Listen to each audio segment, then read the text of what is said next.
One day, you will contract cancer. Maybe not you, maybe your sister, maybe your mother or your father. Either way, the Centers for Disease Control say that 1 in 4 Americans will die from cancer-related issues. This right here is my nephew Chris. He's 22 years old, has a great future in front of him, was part of the ROTC, started college 2 years ago. This is Chris and his niece, or my niece, his girlfriend, after 3 chemo treatments because he found out he had leukemia, the cancer of the blood. What if you could go to the doctor and instead of finding out you have cancer and planning how you're going to spend your last days with your family, your loved ones, how you're going to spend that nest egg of money you have going on all kinds of crazy trips, checking off your bucket list, what if instead of that, you could get a shot and 3 days later be cured?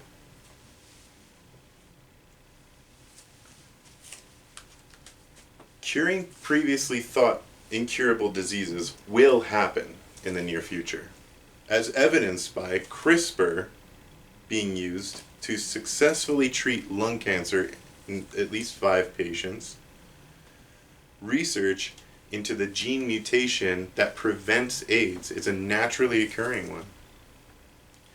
And Chinese scientist He Jiankey editing designer babies. First, let me start off with the genetic surgeon known as CRISPR. CRISPR is a naturally occurring immune system that happens in bacteria to fight off viruses. What CRISPR does is it finds the bad DNA of a strand of DNA while scanning it, is able to cleave it out of that strand of DNA and replace it with good DNA.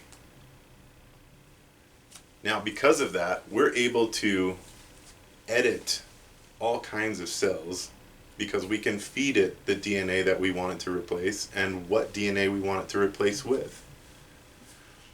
Because of this, we've been able to modify white blood cells to attack cancer cells specific to certain types of lung cancer.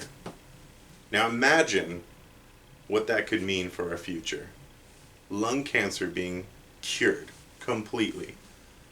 What could that mean for industries, especially the smoking industry? Another form of using genome editing to help cure diseases is HIV.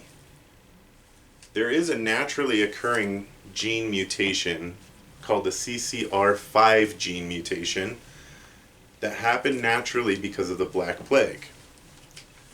Now, for those of you who don't know, the Black Plague consumed, meaning killed, 30 to 60% of Europe in the 14th century. 30 to 60%. Now, this mutation happened in the midst of this because as people and biological entities, we adapt. The adaptation that happened was the mutation that turned that CCR5 gene off.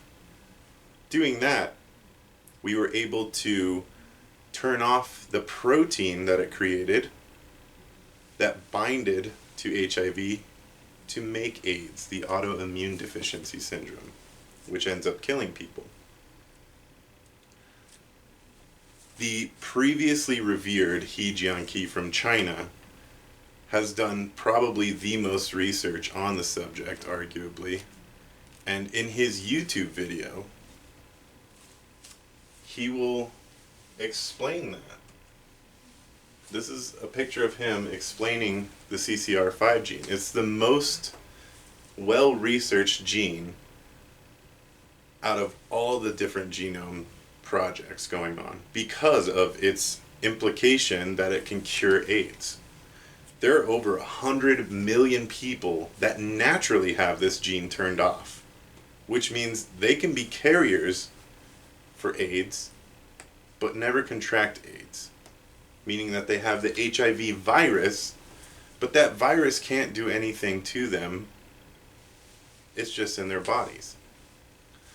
The reason I say previously revered, though, is He Jiankey is also a pioneer in another field. He is the one who's created a designer baby. Actually, according to him, it's 3 designer babies. There's Lulu and Nana, who are twins. Now, Lulu and Nana's parents have HIV.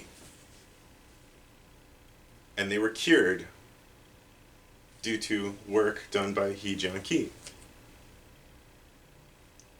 They asked him, since they were a young couple, if he could do something to make sure that they could have babies that would not be affected by the virus.